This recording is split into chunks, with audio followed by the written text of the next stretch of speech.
Welcome to the Unclenched podcast.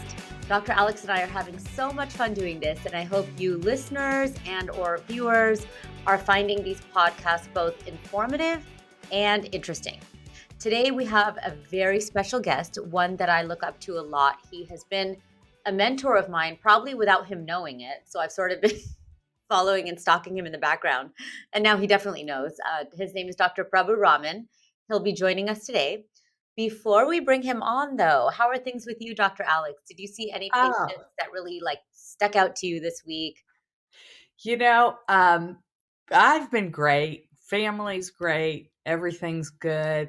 And I do have a patient that stuck out, and I'll tell you what happened. So I saw this patient.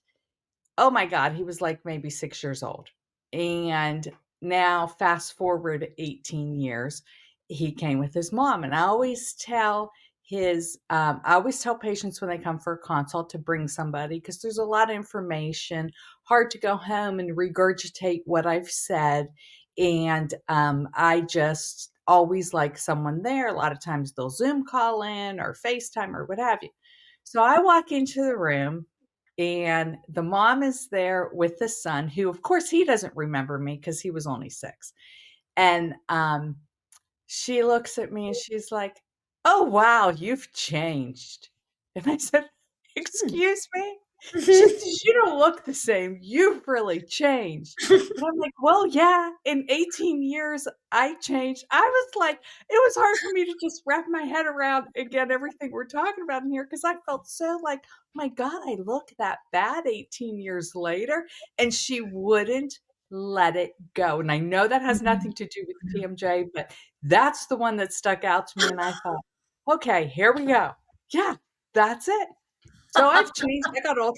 After the day I called my sister, I'm like, "You're not going to believe this, but I just got punched in the gut at how I don't look like I looked 20 years ago." And she was dying laughing. But yeah, Oh, that was. How about you? Do you have any treatment-wise patients that you saw? Because this one, he's starting, but I I love just the feel like the a little tact, older. lack of Yeah. tact there. Yeah, I do. I have a little girl. She's about 9, maybe 10 years old now. She's the sweetest girl. Her name is Stella. And Oh. she came to me with her jaw locking. She would wake up and it was locked closed. She could Mhm. barely open. She was having jaw pain, headaches, pretty frequent headaches, actually. And when I started working with her, we had kind of actually had a little bit of a tough time getting her to a point where she was not locking frequently anymore. But we did it. We had to sort of advance her prescription, make it a little bit stronger, kind of revisit things here and there. But we got her Did to a you point do where an appliance? Did you yeah, do a yeah, removable same thing I appliance? always do, the Mhm. removable, daytime and nighttime orthotics, and she's Mhm. not locking anymore. Mhm. She was having headaches this last time I saw her, but the orthotics needed a lot of adjustment. So now that we've adjusted them, I think those will go down again. But what's Wow. I mean, it's amazing that she's not locking. It's amazing that she doesn't have headaches. It's amazing that she doesn't have jaw pain, but I see that all the Right. time. So like what was amazing to me is that from when I first met her, this was how she presented. And Oh. now this is her. Mm. Mhm. And Better it's amazing. posture, better Yes. mhm. Yes, so if you're not Wow. watching, if you're listening to the podcast, try to hop on for this one because I just demonstrated that visually, but, basically, she had open mouth posture and a forward head posture, kind of everything, breathing through her mouth mostly, and she was aware of that when I first started with her, and now that we have the orthotic, it's holding her jaw forward. I feel like it cleared her nasal passages so she can actually breathe through her nose. She has a lip seal, and for me, that's, like, so amazing and telling, and with Huge. my daughter, I've shared a little bit about her with her jaw being so far back, like, when Mhm. I see changes like that, it makes my heart happy, so, Oh, um, sure. yeah, she's thrilled, her mom is thrilled, so that was a really cool thing, so, Oh, yeah. yeah, so that's sort of my story, but yeah, let's get started with our special guest. Let's welcome Dr. Okay. Prabu Raman. Hi, thank you for inviting me, guys. I've known you both Sure. for some time, and Alex a lot longer than Priya, but it's nice to be a part of this. Yes, thank you so much for joining us, and Dr. Alex, how did you meet Dr. Prabhu? How did you meet Dr. Raman? So, back when I went to LVI, which I haven't been there for many years. But in the very beginning, Prabu was an instructor there. And I just always looked at Prabu up there and all of his knowledge. And I'm like, oh my gosh, this man knows so much. And not only is he was involved with LVI as an instructor and he's no longer there, but he's doing other things. He just was such a friendly and just a warm-hearted kind of guy. And I just always liked him. And then fast forward, I'm done with LVI. Prabu's no longer instructing there. And I went to another person that I looked up to, Brad Durham, and I thought, I want to learn from the best people.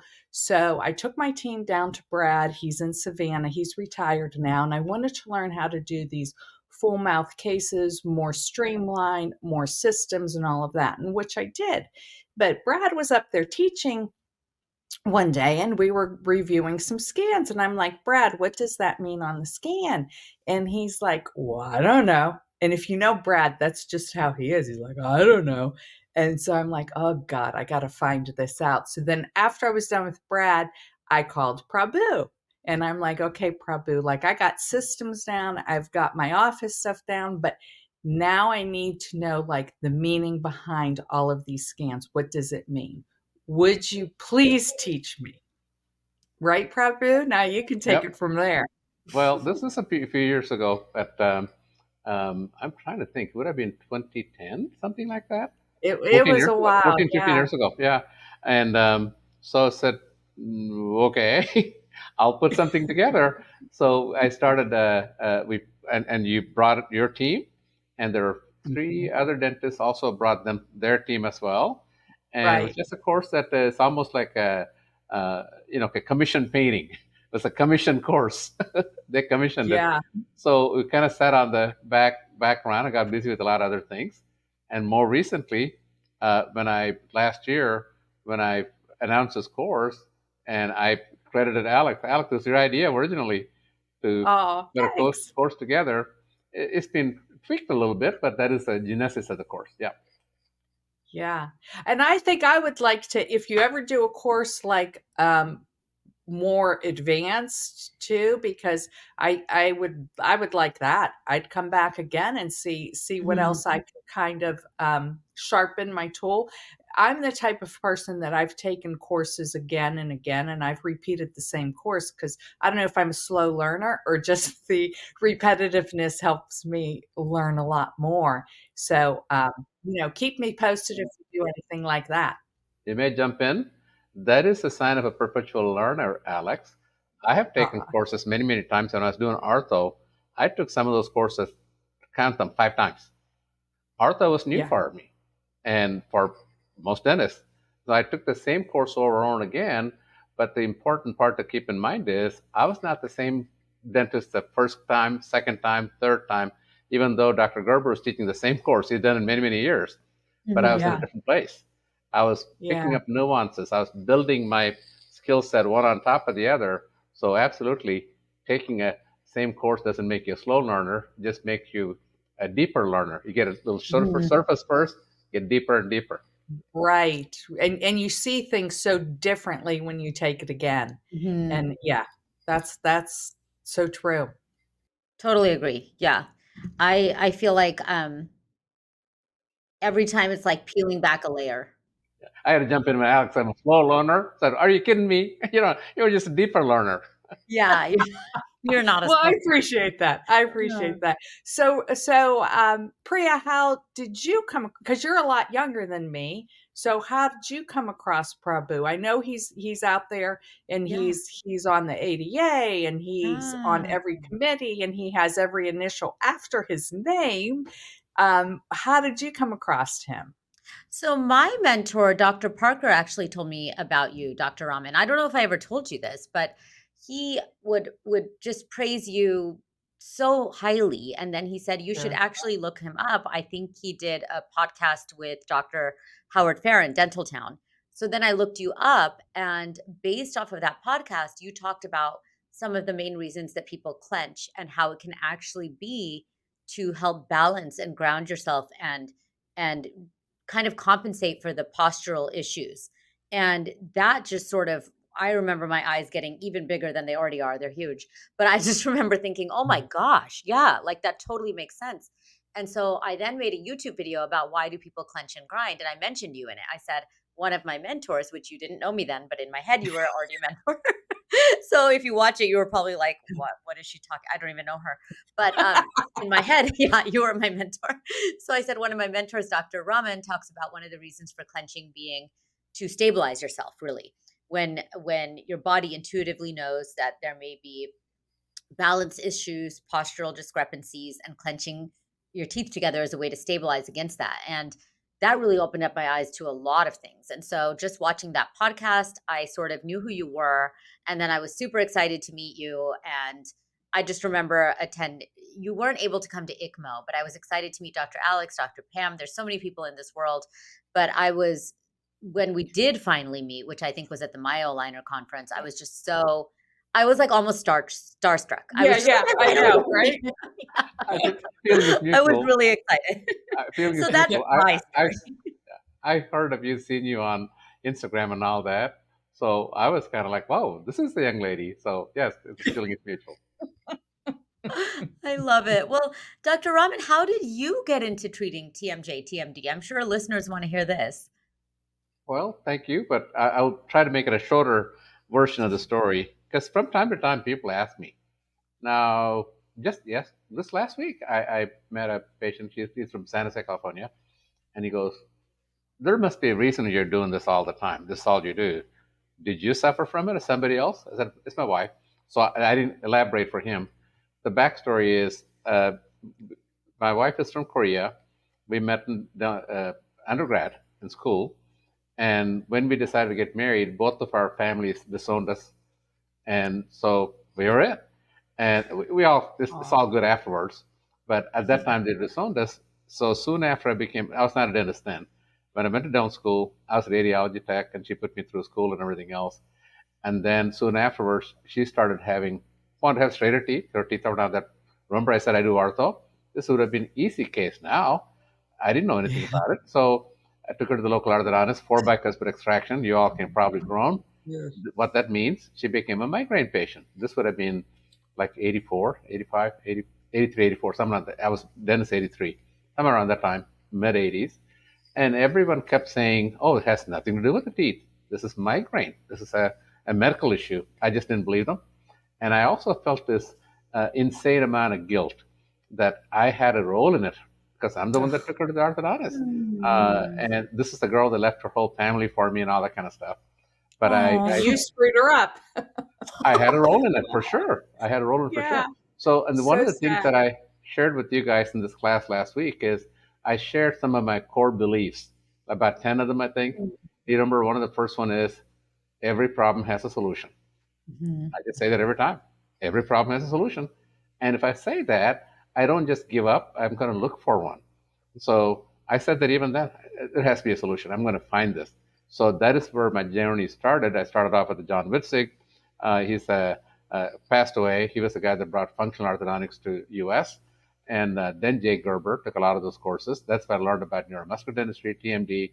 And then fast forward, this would have been early 90s, I think it was. I had a busy practice. And K6 size, what I had in those days, it was one part of my practice. But after having a busy practice that was profitable, but 8 people working for me, I was running all day long. I just not, Mhm. I just didn't enjoy it. I did not see myself doing that much longer. So I said, Right. okay, what do I really want to do? Right about that time is when I went to LVI, and I already had neuromuscular dentistry, TMD, I already had orthodontics. What I was lacking was restorative experience. I had some, but not this full mouth. That part I didn't know. And I have done a full mouth reconstruction prior to it. It took 2 days. It's a 2-day process. So Mhm. anyway, so that is once I got that one, my eyes open. I can make this work. I can go have those aspects of it together. So that's when I decided to be a full-time TMD practice. But it was a decision is one day.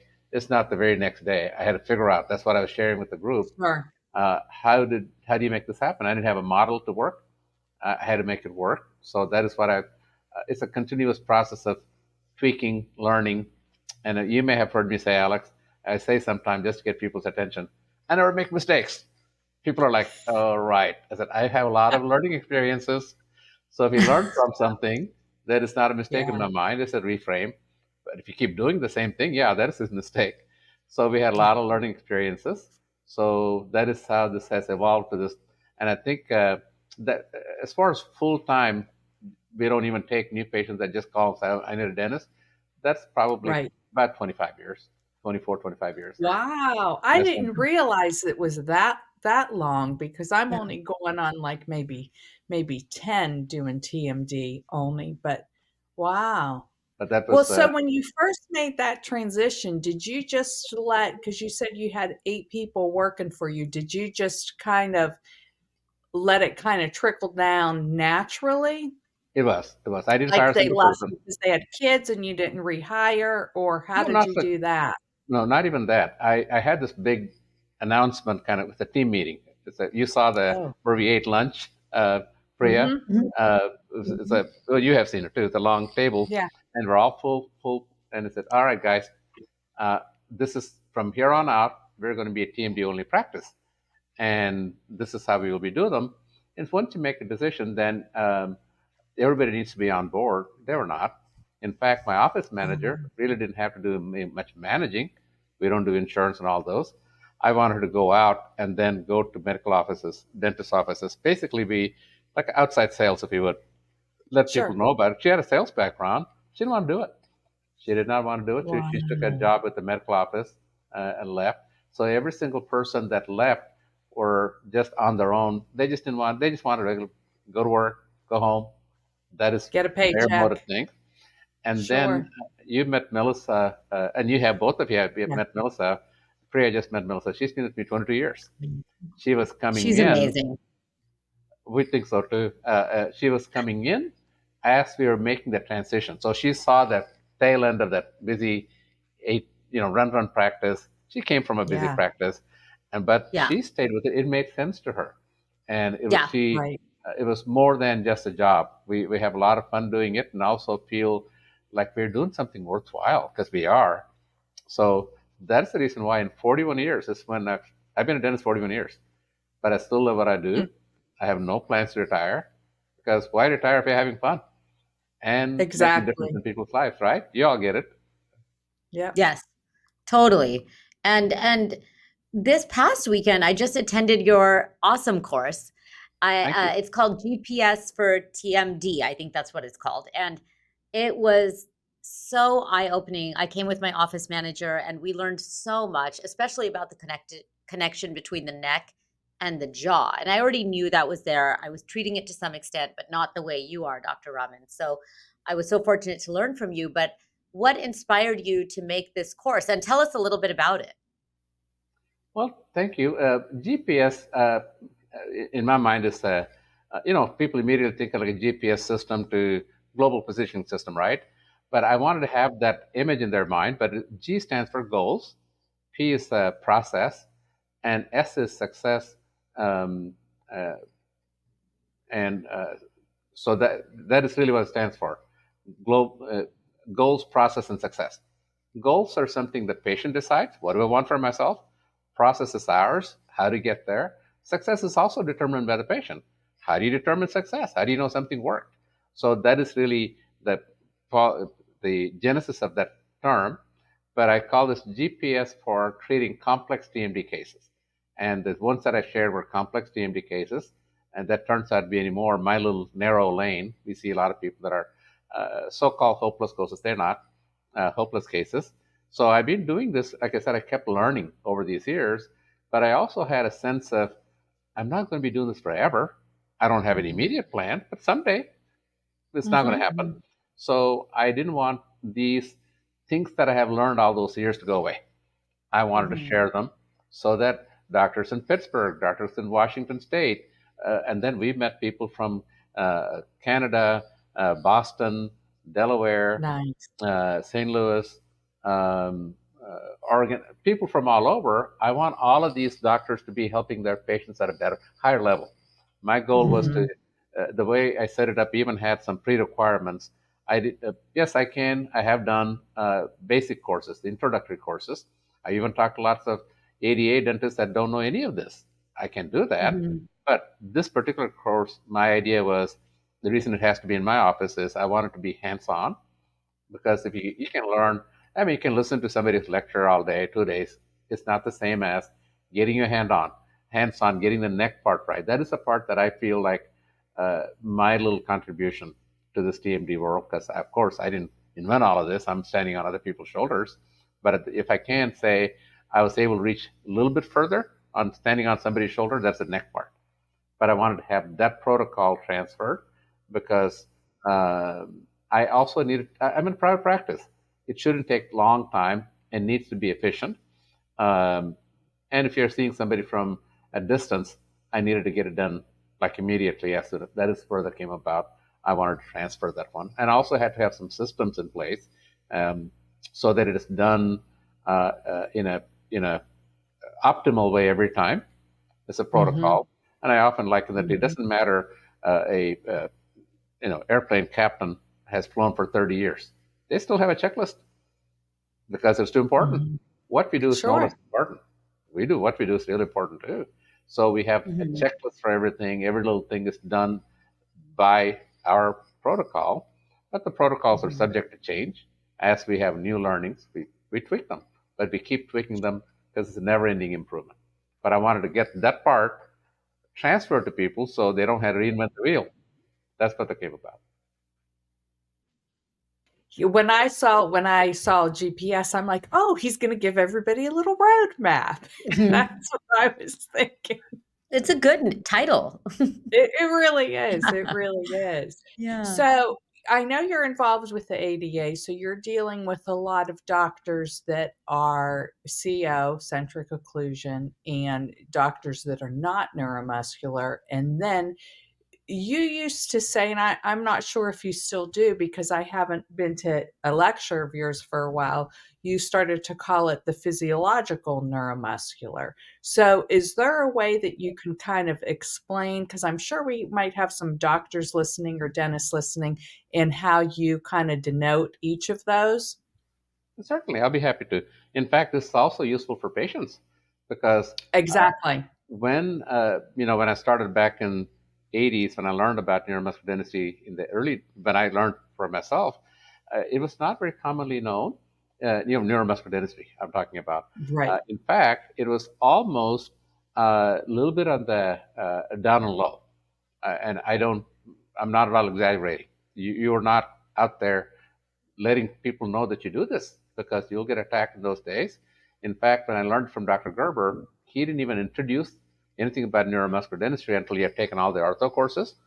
It would have been 5 courses. Mhm. You would have seen him, really got to know him quite a bit. Then, if you went to a Mhm. TMD course, went to his office, that is when he brought up the deal about neuromuscular.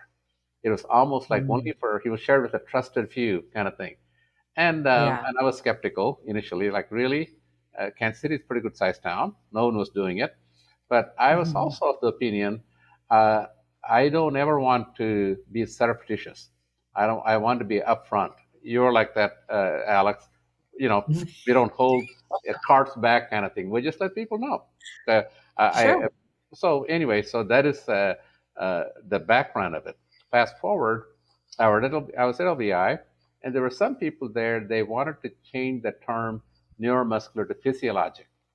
And the reason for that is Mm. they thought neuromuscular at that time was becoming kind of a negative term. Again, we're talking Mhm. probably 2010 sometime, something like that. Mhm. It's a kind of a negative term, so we'll just use the term physiologic. Physiology Mhm. refers to, like the muscle function, tongue function, breathing. They're all physiology. Anatomy, of Mhm. course, will be bone, teeth, all that kind of joints, all those kind of things. And you mentioned about CO for non-dentists that are listening. It stands for where the teeth come together normally. Your bite, wherever your teeth come together. That traditional. In fact, I would say most dentists do, CO where the teeth are. When you go in to have a crown done or two crowns, they're not exactly changing a bite. They shouldn't. They should maintain it. The only problem with that is, what if that bite is pathologic? It's one thing with a healthy bite, maintain it. What if it's not so much healthy? And even more importantly, you make a tiny little change, things were just getting by. Now it is not. That happens all the time. So, Now, all uh, the time. so back to physiology. So they wanted to change the term to physiologic because that seemed to be kind of like a non-confrontational term. But once they walk in, first day, they're going to learn about tensing. To me, that was like a bait and switch. That's how Oh, yeah. I felt it that way. Like, be upfront about it. And all the way Right. through my ADA, I have been very open about it. There's probably some positions and so on I didn't get in ADA. I know that for a fact because I'm a neuromuscular dentist. I didn't care. It's going to be Mhm. upfront. If you ask me to do something, know who I am, what I do. So I kind of, it bothered me a little bit. When I Sure. first came to this country, people wanted to change my name. I'm talking 72. Change my name. Oh, it'd be Paul.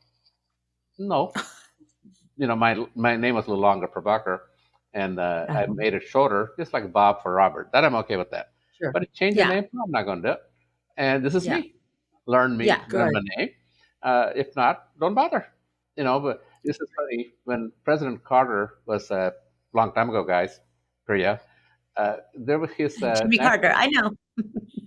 national security advisor. His name was Zbigniew Brzezinski. Polish Mm. name. Zbigniew Brzezinski. People learn to say it because he's important. They've made an effort to learn, but don't tell me Yes. you can tell my name, really? Yeah, So right. anyway, I'm Right. kind of looking at the same way about neuromuscular is a thing that came from Dr. Bernard Jenkelson, as you all know, for people that don't know, Mhm. over 60 some years ago. And he has gone through a lot, and he did. His son Robert did. And those people, it's almost like I'm denying my heritage. Same way I wouldn't Right. change my name. I'm denying my Yeah. Indian heritage. It's almost like denying my heritage as neuromuscular. I didn't like that idea. It is also the fact Mhm. the uh, classic neuromuscular, they were looking at what they call trajectory. We know what trajectory is, how the jaw Mhm. is moved by the machine, not so much the muscles. That was an add on later. And there are some group that emphasize the fact about how the teeth come together. They call them neuro GNU. They are talking more about the nathological part, where the teeth Hmm. fit, like the traditional nathologists of 100 years ago, where the teeth all come together. They put the jaw in the centric relation, make all the teeth come together, which Mhm. never worked.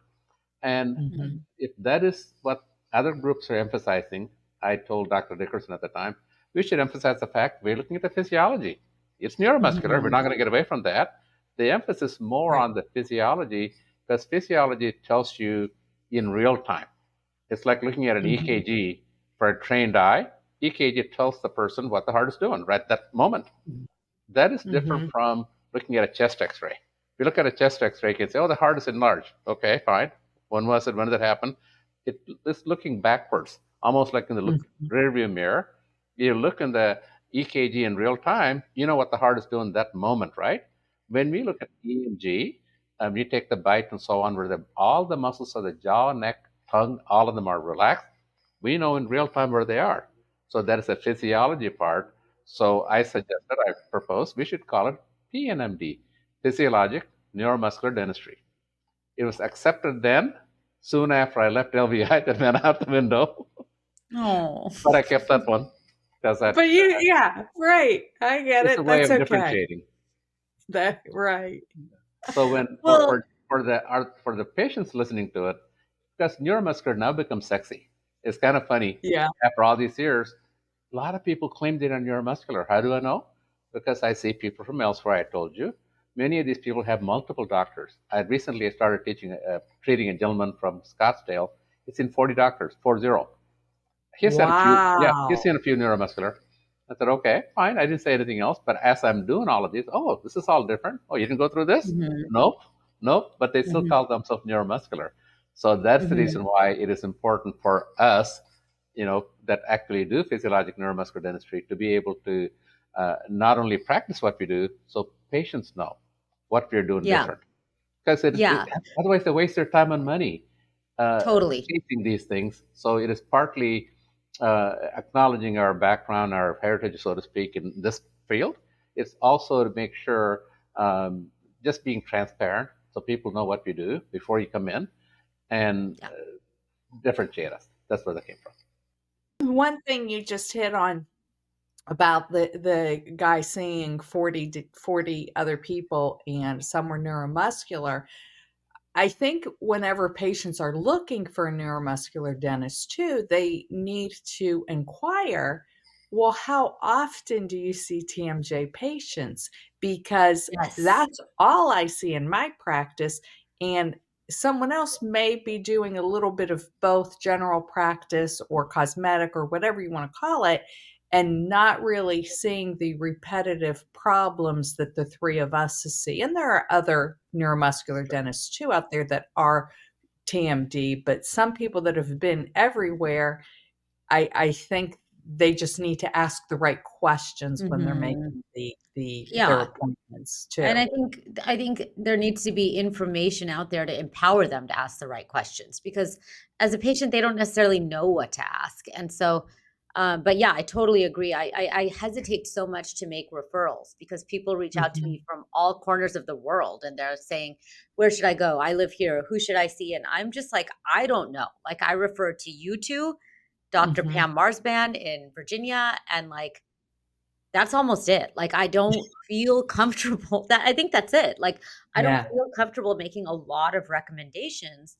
unless right. I know that you're doing the true physiologic neuromuscular dentistry that we all are doing.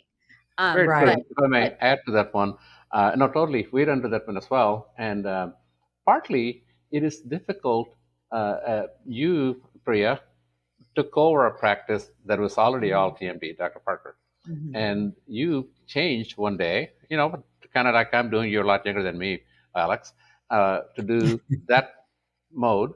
But it's a difficult step. It's a difficult step to just give that all up and just do this and play in this little arena. Uh, Not easy, if not for everyone. So I'm not Right. so much going to be saying, unless you do the full time, you're necessarily not good. There's some truth to it. If Mhm. you're talking about Sure. heart transplant, lots of studies have shown if a center does a lot of heart transplant, their success rate is a whole lot higher than Mhm. once every Mhm. often. That is proven. I Sure. get that. You're right. That part is true. It's also the fact there are a lot more. They are few and far between. I'd rather have Mhm. people that they actually go to that when they do this, do it right. Do it It's not right. like they have to Yes, do this TMD all the time, but when they yes. do, Mhm. do use that's one Right. of the reasons True. I give all these protocols and so on. When you do this, do it at your best ability. And when somebody asks me about referral, that we get into that one too, and I've been burned a few times. What I mean by that Mhm. Mhm. is this is somebody that actually had been one of my students at one time, but later Mhm. found out that they didn't actually practice what they learned. I Yes. don't know the Right. reason why. It could be because they were trying to squeeze somebody in between. That's hard to do. I'm not Mhm. sure of the circumstances. The fact that came back to me, they didn't do all that. I kind of felt bad about for the patient as I was kind of Mhm. Sure. responsible for sending them there. Mhm. So I give similar Mhm. advice that you call and Yes. interview, Mhm. call Mhm. and talk to Yes. Yeah. them, and Ask the Right. questions. ask the question. Do your due diligence. It's not just somebody's title. Because anymore too, just about everybody coach treat TMJ. You see that on Yeah, Mhm. you see that on Oh, yeah. definitely. websites all the time. So Right. to them, what does it mean? They do Botox that makes you a TMJ dentist, or they give them Yeah. mouth guards Yeah. that make them. So back to this, since this is facing TMD sufferers to a large extent, from what I understand, do your due diligence, uh, Mhm. make some calls, ask questions. No one should be reluctant to answer your questions. They Yeah. should be open to Right. talk to you. They should be open to answer your questions. Put your mind at rest. They shouldn't hold anything back. If the transparency is not there in the very beginning, then to me that's a red flag. They should be able to It talk to you is. about what they do. Yeah, definitely. Well, so we can shift gears a little bit. I know you've been, Dr. Raman, been in leadership positions in the ADA, the American Dental Association. What are your current roles within the ADA, and are they opening up their eyes to neuromuscular dentistry at all?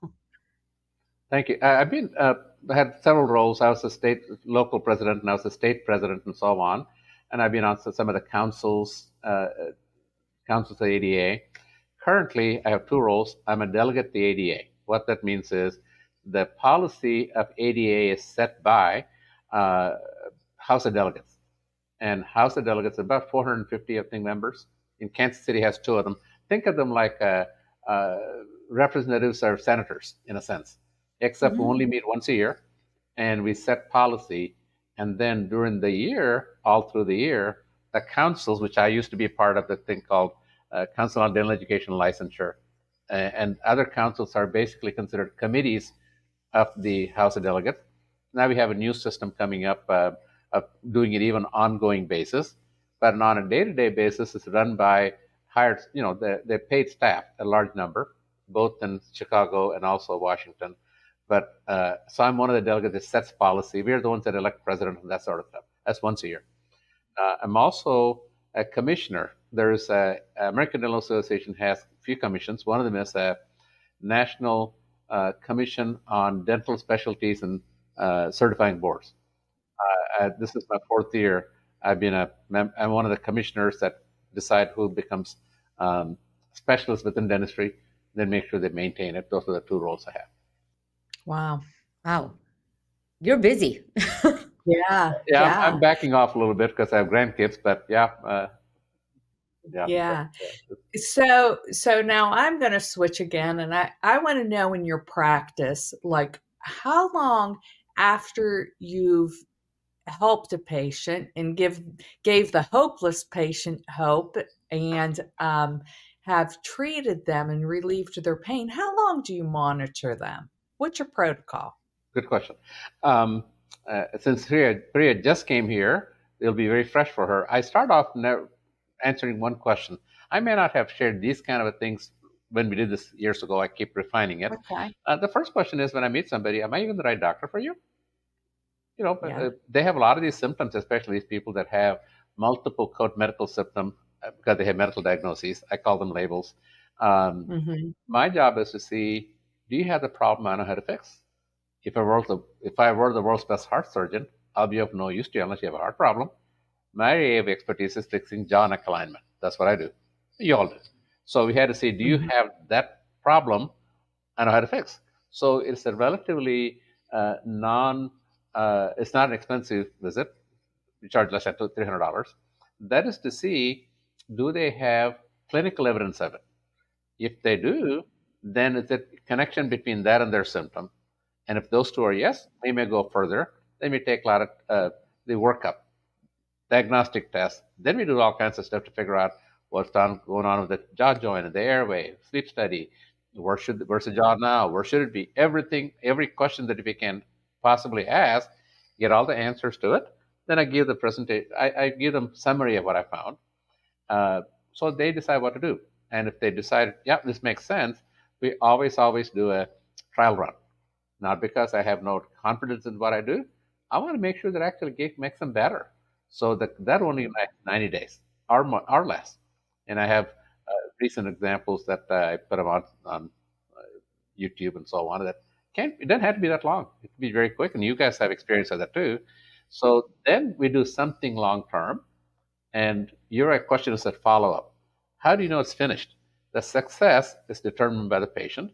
So we have to go through and get whatever that is done, be it a full mouth reconstruction, be it orthodontic treatment, whatever that might be.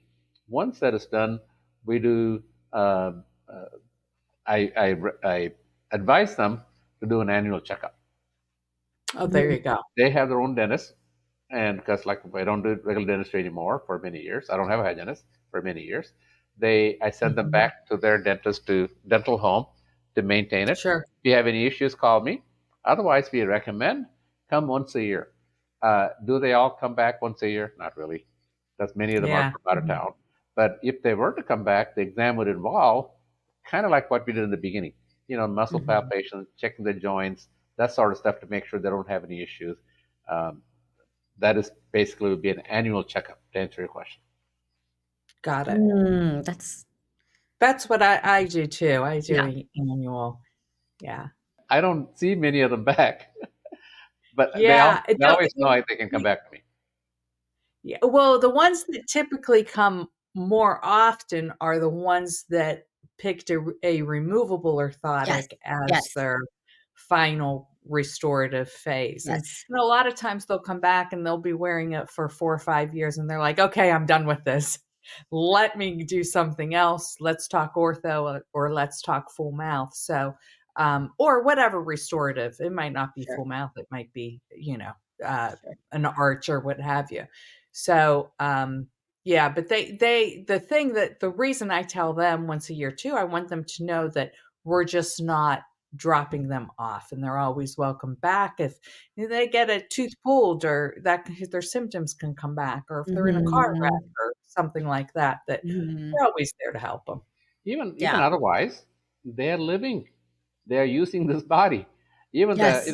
finally made car, the Lexus has all those checkups, 10,000, Right, 20,000, and right. an annual checkup is to just see how's this finely tuned machinery doing. You're using it, you're Yeah, wearing it, tearing it, so to speak. So yeah, annual right. checkup would be a good length of time, unless they have something come up. If they have something Yeah. come up, of course they can reach out to me. But normally we Sure. Sure, recommend annual checkup. I sure. do a lot of hands-on therapy, a lot of like muscle massage, muscle release, and now your neck protocol, Dr. Raman. So my patients generally really like that. So I have one patient that comes in 2 or 3 times a year, and she wants the lateral pterygoid release. She's like, "Get in there! I love it. It hurts so good." I'm like, okay, so we do that, and then we check her removable orthotic, and then she's good for a while. So yeah, I do removable orthotics, so I think I see my patients a little bit more frequently than you guys see yours because you're doing a more, I guess, conclusive ending to their treatment. But Mhm. so Dr. Raman, what do you find is the hardest symptom to resolve, TMD symptom to resolve, and why? Why do you think that is? Very good question, because we need to see why the symptom is there. One of the things that Mhm, is most confusing to patients and doctors and physicians, dentists, all of us, is they're used to having this one thing causing these set of symptoms. If somebody has a mhm, ear infection, what are the likely symptoms? Ear pain, ear congestion, mhm, something to do with the ear, mhm, right? Not going to be a mhm, foot problem, not going to be a back problem. That is mhm, different from TMD, because ear symptom is a common symptom of progenic alignment, TMJ symptom. So that is mhm, one of the challenges we run into, because other symptoms, uh, the symptom could have other sources besides what we do. That's one of the reasons I make sure in the beginning, do you have a jaw problem? Okay, is it really the reason for your symptom? I don't know that for a fact unless I make it better, right? So back to the mhm, symptom that is hardest to tinnitus. If the only symptom that they Mhm. have is ringing in the ear, absolutely no symptom, no other symptom. mhm, And I have had lots of patients that have tinnitus for years that completely resolved, but that was not their only symptom. They had multiple symptoms. mhm, They had neck pain. They have this and that. If it is one of the many, I have a lot more, in my experience of doing good 27 years, a lot more commonly got rid of them. But if they're only symptom, I have absolutely nothing else. That's the only thing. Then it really is the ear problem. Because as you know, ear, nose, and throat specialists or otolaryngologists believe all tinnitus is nerve problem. They don't. Most of them don't even have any idea a poor jaw neck alignment even can have a role. One of the reasons we know this is the cause is um, the the small tiny muscle that controls the eardrum tightness, tensor tympani, is a tiny muscle inside the ear. Then the innervation, the nerve connection, goes from the jaw muscles, a jaw nerve. That trigeminal nerve that controls the jaw muscles has a branch that goes into the ear. So that is the common reason for that. The ear congestion is another one of those that can be related to that because of that one. The tiny muscle called tensor veli palatini that controls the eustachian tube is also wired by the same nerve that controls the jaw muscles. Those are some common connections. One more thing, there are referral patterns. There's a temporal tendon, that's the big temporal muscle that attaches to the coronary process. As you all know, common area soreness. That can have a referral pattern into the ear too, that can cause ringing in the ear. So these are many possible reasons for ringing in the ear, but by no means all of them.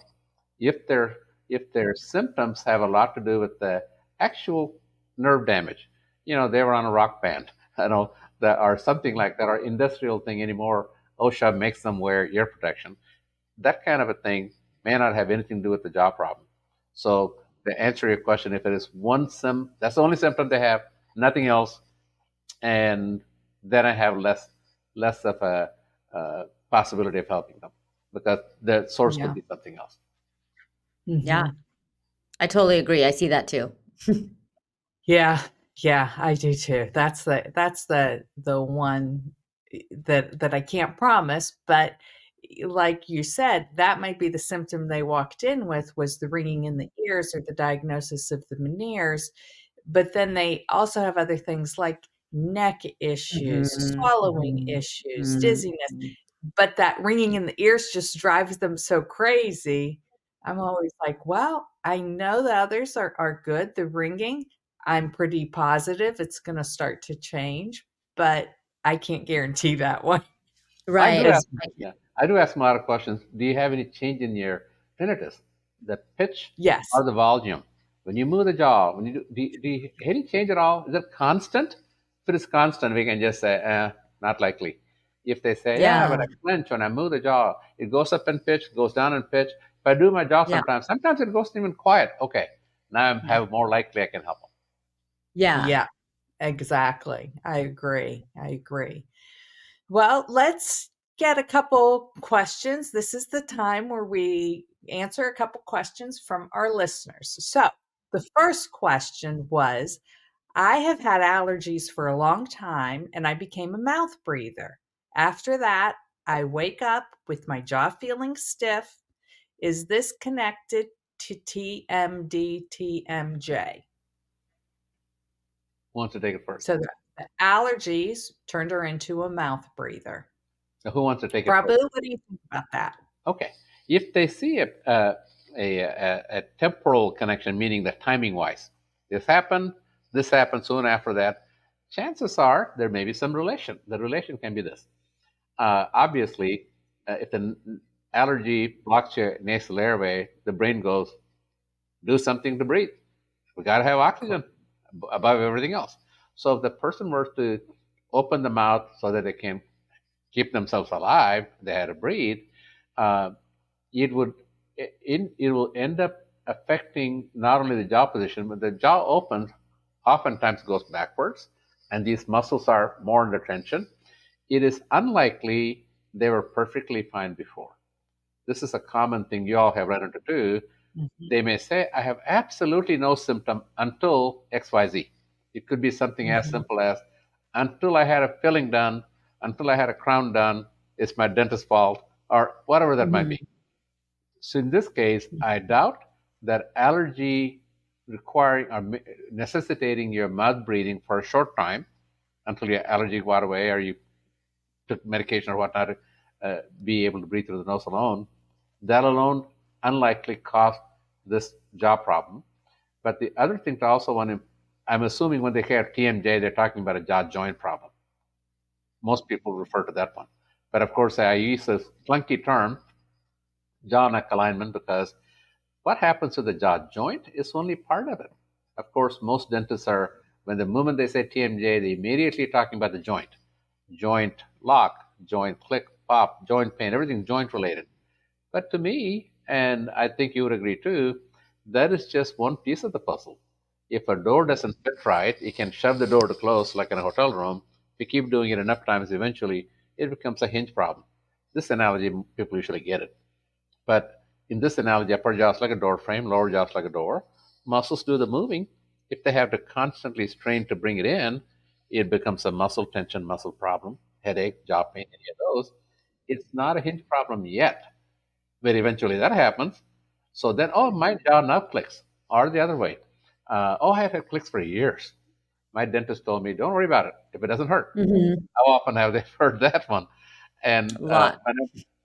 when I'm talking to general dentists, sometimes I'd ask this: how many of you here say, if the cavity doesn't hurt, asymptomatic, leave it alone? Anyone? Anyone? Nobody raises their hand. Of course not. Makes no sense. How about gum disease, periodontitis?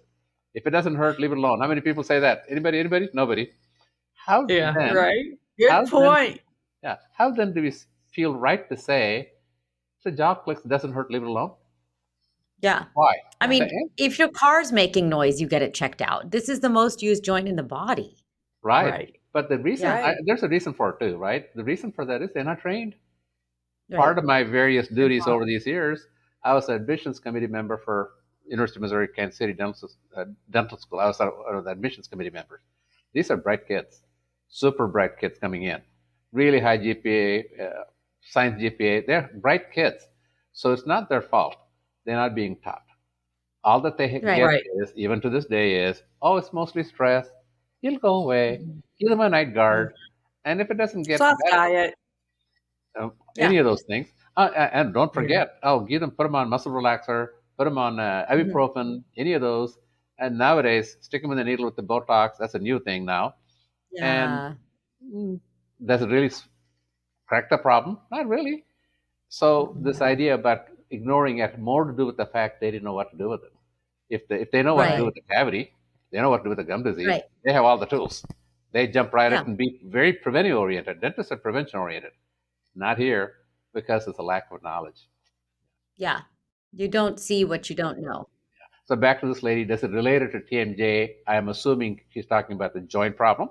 So if that's the case, I don't know if the lady, the person that asked, if it is a joint problem that follows mouth breathing, it probably aggravated a problem you already had because you had to be forced to open your mouth.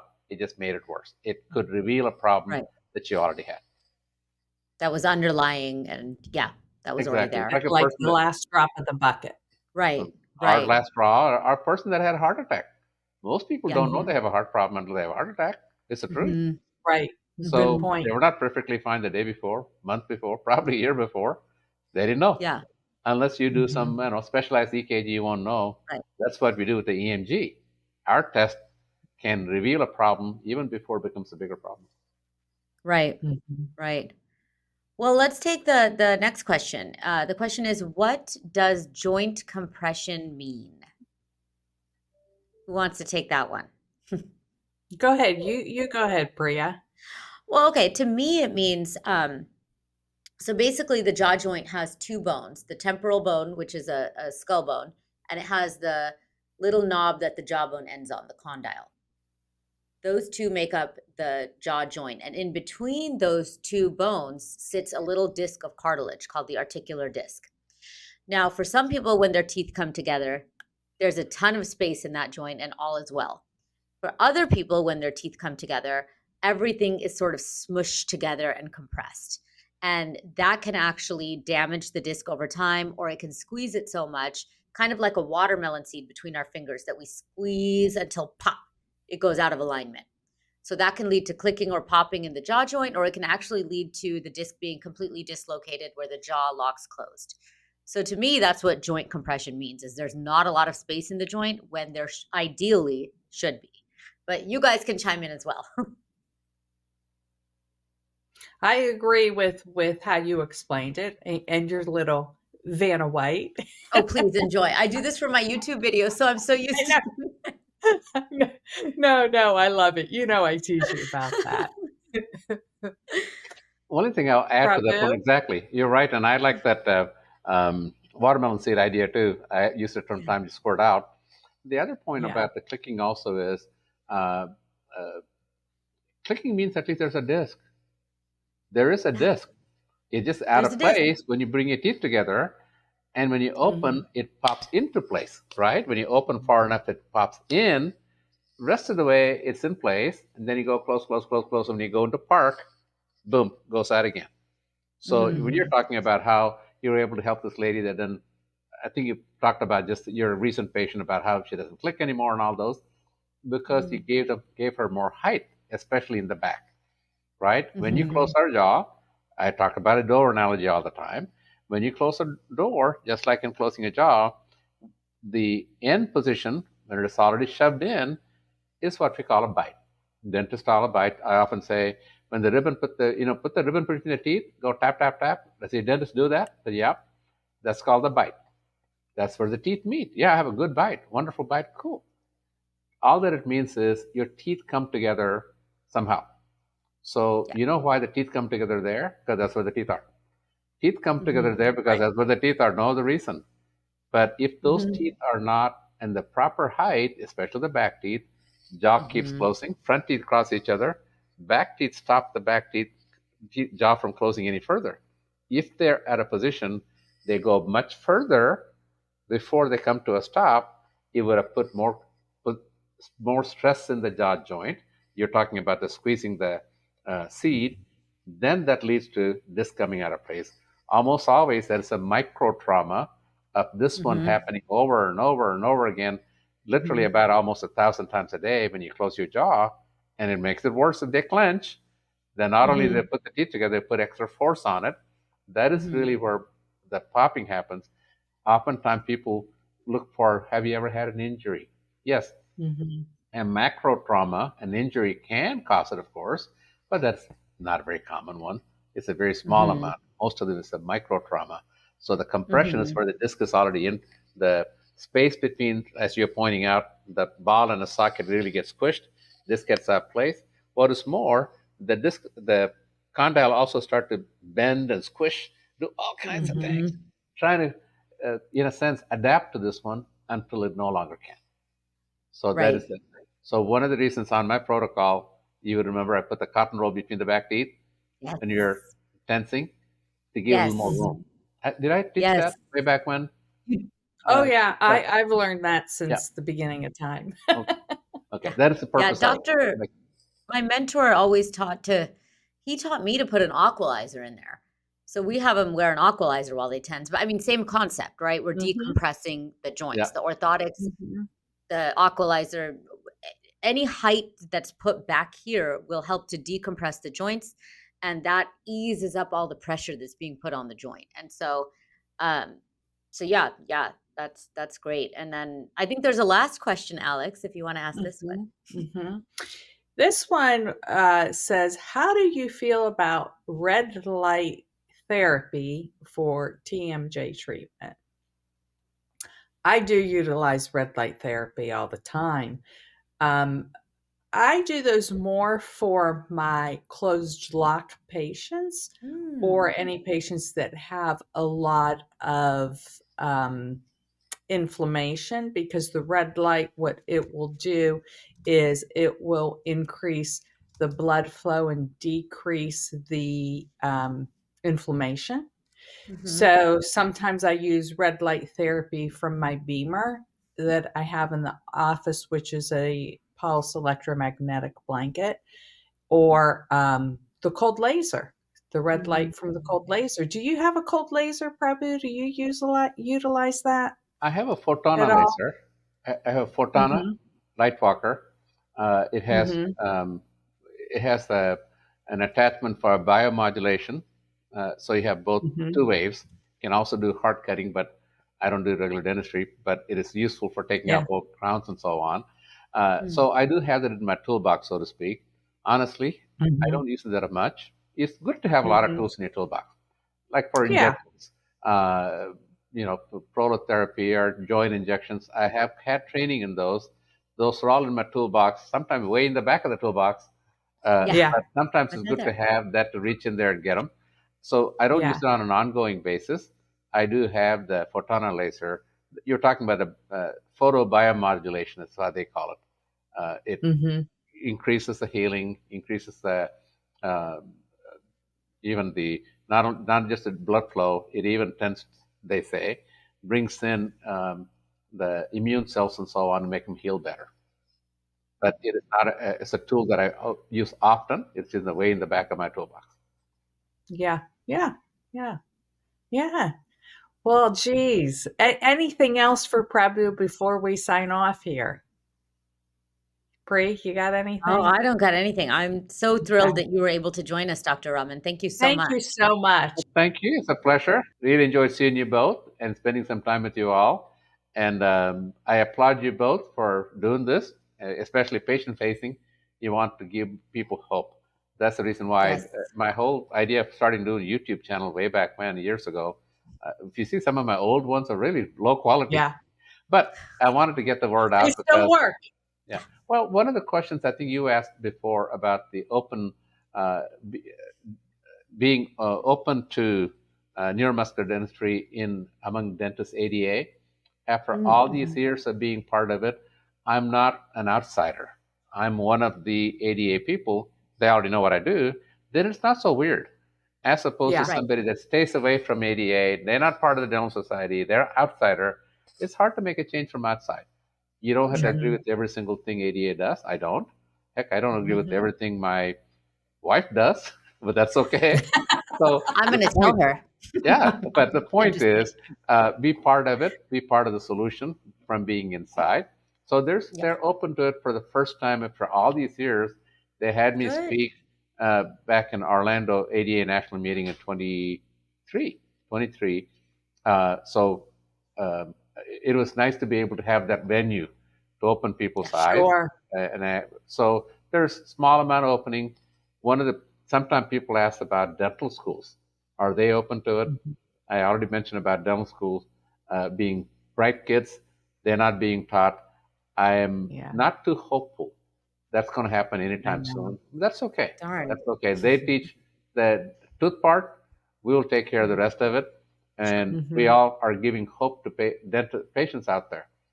Look Yeah. for people that actually dedicated to helping you and do your due diligence, get help. Don't lose hope. If you Yeah. if you accept your lot in life and there's no way to get better, don't accept for a treat lot in life. Believe there's a solution. Every problem has a solution. Look for them. Right. Yeah. Right. Well, thank you so much again, Thank Prabu. So you. nice to chat with you. Yeah. Tell your lovely wife I said Yeah. hello. Me Will too. do. Okay. Thanks so much. Okay. Bye bye. Thanks. Thank you guys so much for joining us. We're happy to have you all here again. Be sure to follow, subscribe, like, comment, do all the things, ask us your questions, and be sure to tune in for our next episode. It's going to be a good one. Thank you all.